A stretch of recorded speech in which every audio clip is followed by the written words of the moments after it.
Hey guys, welcome back to another video on my channel. So in today's video, we'll be refilling my right hand using my left hand. You already know how that goes, so sit back, relax, and enjoy the show. Even though it wasn't that bad, but I was holding my fingers in some cryptic ways. Yeah, your nail tech know how it goes, especially when you're using your non-dominant hand to do your, is it the other way? Your non-dominant hand to the right hand. Yeah, that sounds more right. So I'm going in with my ceramic bit. I'm sorry that I sped it up, but that's the only way that this video would have got released. The first step is to debulk the nails as best as I possibly can. There was some air pockets on these nails. With me, whenever I do my right hand using my left hand, it tends not to be a well done job, so I tend to have a lot of air pockets on the nails. On using my right hand to do my left hand, the nails are they're done pretty well, so I didn't have any fuss with that.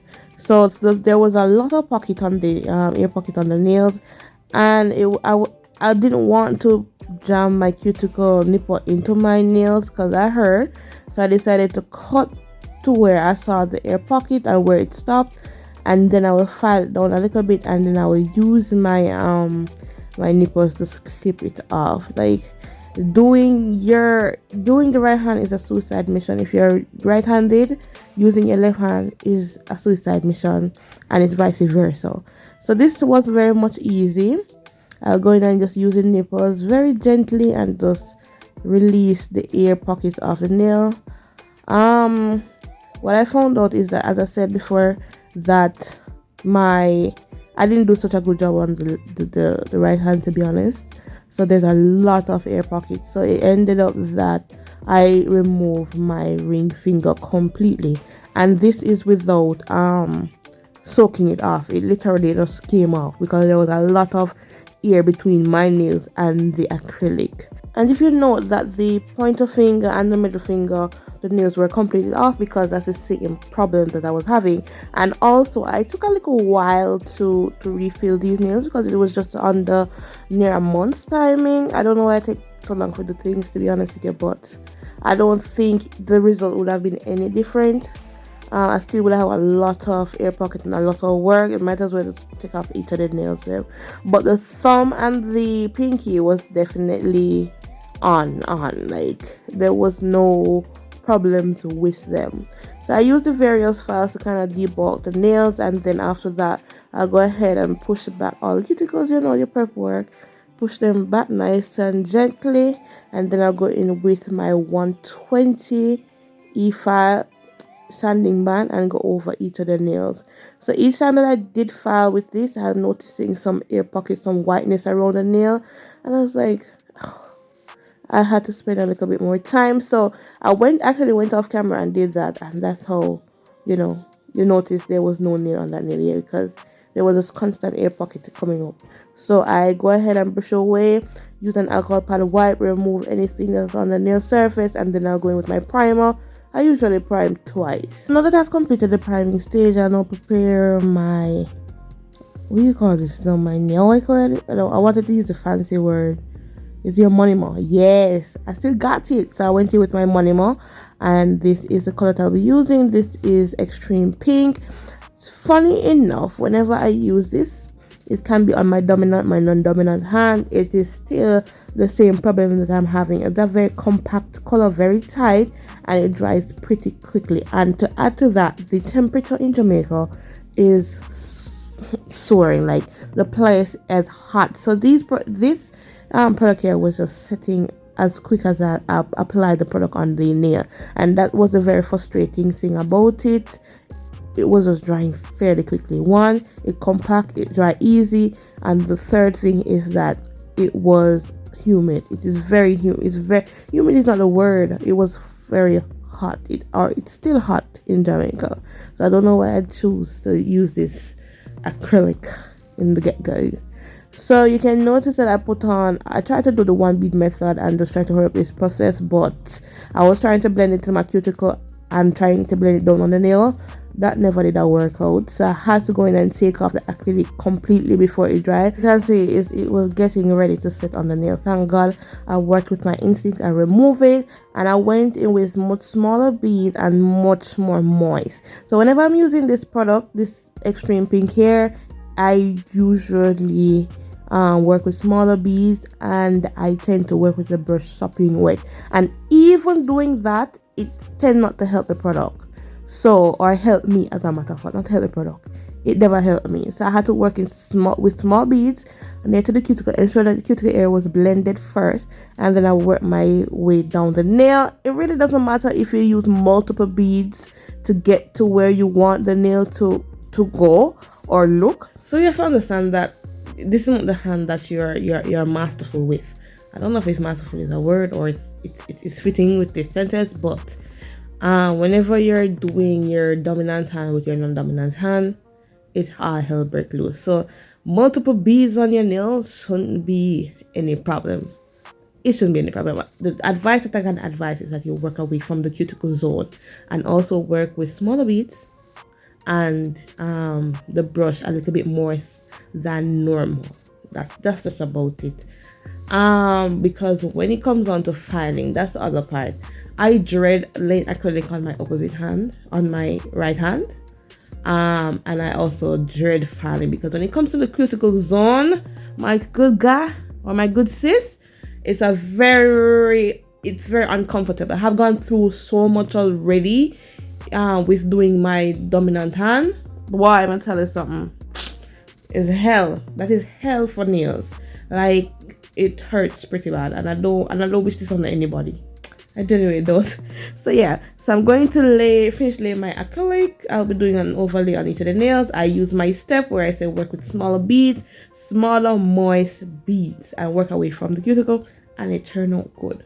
So I'm going in with the filing now, and I usually use a sturdy surface to file the nails because I don't know, whenever I'm facing the nail like I will do with my left hand, when my right hand is filing my left hand, it's pretty easy, but when it's the other way around, I don't know why I become a handicap. I literally become a handicap, you know. So I have to find a sturdy surface, apply my finger there and file the nails. Another thing is with the e-file, I had to master this. I had to hold. That's not how I usually hold the file. So it's very awkward right here. So I had to hold the file very, very, very well. I had my finger anchoring at some point. I don't see my finger anchoring. So I need to try that a little bit more. So yeah, so that's the only thing. You have to try to anchor your hands to gain control over the file, but I grip the file. When I grip it. So yeah. So the other thing is I went in with this pointed bit to clean up under the nails. Very effective, I must say. After I was satisfied with that, I'm going in with my 180 sanding bag and go over the nail surface and ensure that everything smooth and nice. And in fact and truth, it was nice. I mean, this fill was not inherently bad, but what was the problem is that the fact that I was doing an overlay and it took me near on to 3 hours. Yeah, that can't work. Whenever I'm doing my left hand, boy, it literally takes me probably half an hour to fill these nails. It took me literally half an hour to do the steps and do it correctly and ensure that everything was, prepped nice. But for my left hand, I'm taking hours for it to prep it properly and ensure that everything is, prepared properly. So I'm taking a mixture of that green color from Clara Colors and my top coat, and I mix it because I want a translucent green because I was going for that oral look, but at the end of the day, that never worked out. So I did 2 coatings of that translucent green, cure each of them for 60 seconds, and then I went in with my blooming top coat. I mean, blooming top coat has a thick consistency. No matter how thin you think you apply it is very thick, or maybe the product I was using was very thick. So yeah, so I applied the blooming top coat and then I went in with that same exact green and using my dotty tool and create a dot in the middle of my nails. So it started spreading. After I was comfortable with that, I'll go ahead and cure for 60 seconds. I'm doing Buttercup today, guys, because Buttercup is a mood, and my siblings and I made a pact that we're going to be Powerpuff girls for this summer. So I'll be doing Buttercup. My other cousins will be doing Blossom and Bubbles. So stay tuned for that. It's going to be quite exciting. I mean, nothing is exciting about me just drawing on these nails. I didn't really want to speed up this part, but then again, how could I possibly explain me drawing Buttercup when I'm not a pro yet? So when I'm a pro, right, I will then I will start elaborating more on my drawing skills. But to be honest with you, like, I love nail art, but nail art is just, it takes a lot of time, and I don't know why I always go for these designs, knowing that I'm going to be spending hours in my room creating. Even if it's the smallest nail art, I'll be spending hours in there. I don't know why I always do this.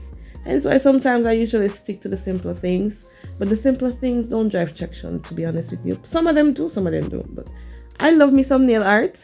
I mean, I can't throw it under the bus because it takes me long. And nail art, in fact, does teach you patience, because I don't have none. And if I sit here for hours doing this, that means I'm gaining some patience right there. Yeah. So I draw my Buttercup. Guys, look at this one here, crackhead. I decided not to look at the photo when I was doing that for some strange reason. I don't know why, and that happened. Yeah, that happened to my Buttercup. I didn't have the time to remove it, and it was actually kind of cute, so I just left it on the nails. So yeah, so I finished creating my Buttercup, cure everything. Then I'll go ahead and top coat these bad boys, and then I will do the same thing on my left hand, the right hand. So with the right hand, I did in fact use some sculptured foam paper and create the mature side of Buttercup. So this was the angry side of Buttercup. Buttercup was a little bit more pleasant on my right hand, but on my left hand she wasn't so pleasant. So it was a change. So we have nice Buttercup and good Buttercup to some aspect. Yeah. So yeah, I had much fun doing these nails. I also went ahead and add some Swarovskis at the end of this. I didn't apply that to the camera. And then I oil the cuticles. And I hope you guys enjoyed today's video. Don't forget to subscribe, like, comment down below. Also follow me on all my socials. That's Instagram and TikTok at Bear Beauty Services. These nails are cute. They are cute, but right now I'm tired, so I'm going to take them off to start a new set. So see you guys later.